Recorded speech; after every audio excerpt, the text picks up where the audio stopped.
নমস্কার বন্ধুরা, cook with শিখা রান্নাঘরে সকলকে স্বাগত জানাই। আজ নিয়ে এসেছি মোরালা মাছের একটি দারুণ স্বাদের রেসিপি। আর এইভাবে মোরালা মাছ রান্না করলে গরম ভাত দিয়ে কিন্তু দুর্দান্ত খেতে লাগে। এই মোরালা মাছটা আমি অন্যরকমভাবে একটু রান্না করব। মোরালা মাছ কিন্তু অনেক রকমভাবে রান্না করে খাওয়া যায়। তো আমি এই মোরালা মাছটা আলু বেগুন দিয়ে রান্নাটা করব, আর এইভাবে খেতে গরম ভাত দিয়ে কিন্তু দুর্দান্ত লাগে। তো আশা করছি রেসিপিটি আপনাদের কাছে ভালো লাগবে। ভালো লাগলে অবশ্যই লাইক করবেন, শেয়ার করবেন। তো এখানে মোরালা মাছটা আমি ভালো করে কেটে ধুয়ে নিয়ে নিয়েছি। আর এই মোরালা মাছটা কিন্তু সামুদ্রিক যে মোরালাটা হয় সেই মোরালাগুলো, আর এই মোরালাগুলো কিন্তু একটু বড় বড় ধরনের হয় আর খেতে কিন্তু ভীষণই টেস্টি হয়। তো আমি মোরালা মাছের উপরে সামান্য একটু লবণ আর একটু হলুদ দিয়ে দিলাম। এবার একটা চামচের সাহায্যে খুব ভালো করে লবণ আর হলুদটা এই মাছের গায়ে খুব ভালো করে এটাকে মাখিয়ে নেব। তো আমি এখানে চামচ দিয়ে করছি, তবে আপনারা হাত দিয়েও কিন্তু করতে পারেন। তো লবণ হলুদটা দেখুন খুব ভালো করে মাছের গায়ে মাখিয়ে নিলাম। এরপর আমি গ্যাসের উপর একটা ফ্রাইং প্যান বসিয়ে দিয়েছি, তাতে সর্ষে তেলে তেলটাকে গরম করে নিলাম। এবার এই গরম তেলের মধ্যে লবণ আর হলুদ মাখানো মাছগুলোকে ছেড়ে দিয়ে ভেজে নেব। আমি এইভাবে অল্প অল্প করে দিয়ে ভেজে নিচ্ছি। একবারে দিলে কিন্তু মাছটা কিন্তু খুব ভালো ভাজাটা হয় না। তো আমি এইভাবে করে অল্প অল্প করে দিয়ে দিয়ে কিন্তু মাছটাকে ভেজে নেব। তো দেখুন এক পাশটা ভাজা হয়ে গেছে, এবার আমি উল্টে দিয়ে ওই পাশটাকেও ভেজে নেব।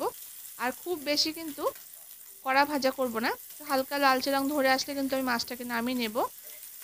আর এই সামুদ্রিক মোরালা মাছটা কিন্তু ভেজে নিয়ে গরম গরম ডাল ভাতের সাথে খেতে কিন্তু ভালো লাগে, বা শুধু শুধু কিন্তু খেতে ভালো লাগে। তো যদি কেউ না খেয়ে থাকেন এইভাবে একবার খেয়ে দেখবেন, দারুণ লাগে কিন্তু খেতে। তো দেখুন মাছটা কিন্তু আমার ভাজাটা হয়ে গেছে। এবার মাছটাকে আমি নামিয়ে রাখবো। আর এইভাবে এই ভেজে নিয়ে গরম গরম খেতে কিন্তু দারুণ লাগে গরম ভাতের সাথে। মাছগুলো আমি নামিয়ে নিলাম। এবার পরের ব্যাচটাকে দিয়েও সেমভাবে আমি উল্টে পাল্টে ভেজে নেব। তো দেখুন মাছটা কিন্তু ভাজা হয়ে গেছে, আর এরকম ভেজেই কিন্তু নামাতে হবে।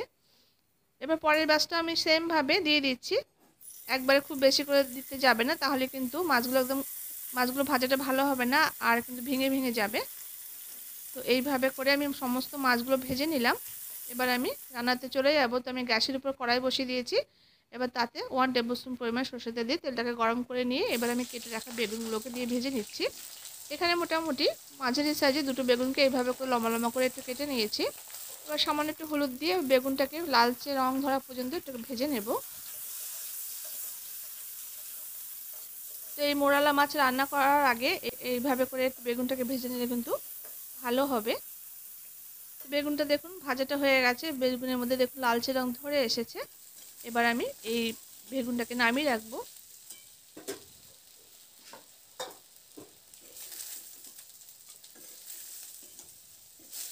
তো বেগুনটা আমি নামিয়ে নিয়েছি। এবার কড়াইতে আবার আমি 1 টেবিলস্পুন পরিমাণ একটু তেল দিয়ে দিয়েছি। এবার এই তেলটাকে গরম করে নেব। তেলটা গরম হয়ে গেছে, এবার গরম তেলের মধ্যে 1/2 টিস্পুন আমি জিরে ফোড়ন দিয়েছি। বন্ধুরা এখানে আমি জিরে ফোড়ন দিয়েছি, তবে আপনারা যদি জিরেটা না দিতে চান সেক্ষেত্রে কালো জিরে ফোড়ন দিয়েও কিন্তু রান্নাটা করতে পারেন। এবার জিরেটা একটু ভাজা ভাজা হয়ে যাওয়ার পর এখানে কেটে রাখা আলুটা তেলের মধ্যে দিয়ে দিয়েছি। এখানে মোটামুটি মাঝারি সাইজে দুটো আলুকে একটু বড় বড় রেখে রেখে মোটা মোটা রেখে রেখে কুচিয়ে নিয়েছি। আর একটা বড় সাইজের পেঁয়াজ কুচিয়ে দিয়ে দিলাম আলুর সাথে। পেঁয়াজটা কিন্তু আমি তেলের মধ্যে দেইনি, পেঁয়াজটা কিন্তু হালকা হালকা কাঁচা কাঁচা ভাব থাকবে। তেলের মধ্যে দিলে কিন্তু পেঁয়াজটা ভাজা হয়ে যাবে, তাই আমি আলুর সাথে দিয়েছি। এবার আলু আর পেঁয়াজটা মিনিট কয়েক সময় ধরে খুব ভালো করে এটাকে নাড়াচাড়া করে একটু ভেজে নিয়েছি। এরপর কেটে রাখা টমেটোটা দিয়ে দিলাম। এখানে একটা বড় সাইজের টমেটোকে এবং ফালি ফালি করে কেটে নিয়েছি। এবার টমেটোটা দিয়ে কয়েক মিনিট সময় ধরে একটু নাড়াচাড়া করে নেব। দেখুন বন্ধুরা টমেটোটা দিয়ে নাড়াচাড়া করে নেওয়ার পর এবার আমি এখানে বাটা মশলা দিয়ে দেবো। তো এখানে আমি পেঁয়াজ আর রসুনকে একসঙ্গে বেটে রেখেছিলাম। তো পেঁয়াজ আর রসুন আমি 1 চামচ পরিমাণ দিয়ে দিয়েছি। আর আমি 1/2 টিস্পুন হলুদের গুঁড়ো, 1 টিস্পুন এখানে জিরে গুঁড়ো দিয়ে দিলাম। আর এখানে 1 টিস্পুন লাল লঙ্কা গুঁড়ো দিয়েছি। ঝালটা অবশ্যই যে যেমন খাবেন সেরকম পরিমাণ মতো কম বেশি করে আপনার ঝালটা দেবেন। আর টেস্ট হিসাবে এখানে লবণটা দিয়ে দিয়েছি। এবার খুব ভালো করে মশলার সঙ্গে আলুটাকে নাড়াচাড়া করে বেশ করে কিন্তু কষিয়ে নেব। তো দেখুন মশলার সঙ্গে আলুটাকে খুব ভালো করে দেখুন একদম শুকনো শুকনো মতো করে কষিয়ে নিয়েছি। এবার এই পর্যায়ে আমি বেগুনটা দিয়ে একটু নাড়াচাড়া করে তাকে জল দিয়ে দেবো। বেগুনটা কিন্তু আমি আগে দিইনি, বেগুনটা যেহেতু নরম ধরনের একটু পরে দিতে হবে, আগে দিয়ে দিলে কিন্তু বেগুনটা গলে যাবে। তো দেখুন বেগুনটা দিয়ে মিনিট 2 মতো একটু নাড়াচাড়া করে নিলাম আলুর সাথে। এরপর এখানে আমি প্রয়োজন মতো জল অ্যাড করে দেবো।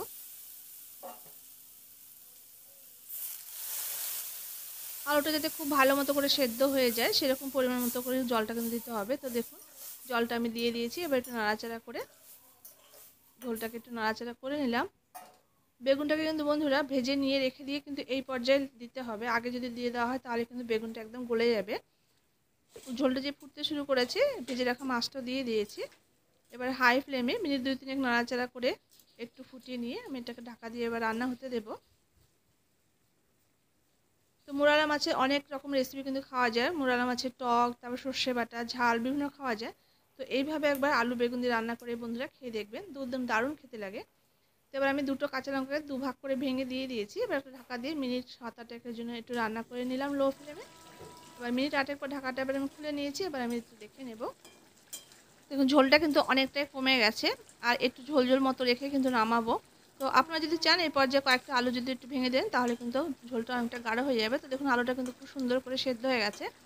আর দেখুন বেগুনগুলো কিন্তু একদমই গলে যায়নি। তো রান্নাটা একদম শেষ পর্যায়ে। এবার উপর থেকে একটু ধনেপাতা কুচি ছড়িয়ে দিয়ে মিনিট 2 মতো হাই ফ্লেম করে একটু ফুটিয়ে নিয়ে এটাকে নামিয়ে নেব। আর এর থেকে বেশি কিন্তু আর আমি ঝোলটাকে টানিয়ে নেব না, তাহলে কিন্তু একদম শুকনো শুকনো হয়ে যাবে। তো এরকম একটু ঝোল ঝোল রেখে কিন্তু নামাতে হবে। তো রান্নাটা আমার হয়ে গেছে। এবার আমি একটা ঢাকা দিয়ে ফ্লেমটাকে অফ করে দিয়ে 5 মিনিট স্ট্যান্ডিং টাইম রেখে দিয়ে আমি আপনাদের দেখিয়ে দিচ্ছি। 5 মিনিট পর আমি আবার আপনাদের দেখিয়ে দিচ্ছি। তো দেখুন কতটা লোভনীয় দেখতে হয়েছে আর কালারটা দেখুন কতটা দারুণ লাগছে দেখতে। তো এইভাবে বন্ধুরা আলু বেগুন দিয়ে মোরালা মাছ রান্না করে খেয়ে দেখবেন। গরম ভাতে কিন্তু দুর্দান্ত খেতে লাগে। তো আশা করছি রেসিপিটি আপনাদের কাছে খুব ভালো লাগবে। ভালো লাগলে অবশ্যই লাইক করবেন, শেয়ার করবেন। আর যারা নতুন দেখছেন চ্যানেলটি, ভালো লাগলে চ্যানেলটিকে সাবস্ক্রাইব করে সাথে থাকা অনুরোধ রইল। আমি এখানে নিত্য নতুন ঘরোয়া ধরনের রেসিপিগুলো শেয়ার করে থাকি। আশা করছি আপনাদের ভালো লাগবে। আর বন্ধুরা যদি আপনারা সাবস্ক্রাইব করে থাকেন তাহলে পাশে যে বেল বাটনটি আছে সেটা কিন্তু টিপে অল করে রাখবেন। তাহলে আমি যখনই কোনো রেসিপি আপলোড করব সঙ্গে সঙ্গে আপনারা নোটিফিকেশন পেয়ে যাবে। আজ তবে আসি, দেখা হচ্ছে পরবর্তী রেসিপির সঙ্গে। ততক্ষণের জন্য আপনারা সবাই খুব ভালো থাকবেন, সুস্থ থাকবেন। ধন্যবাদ।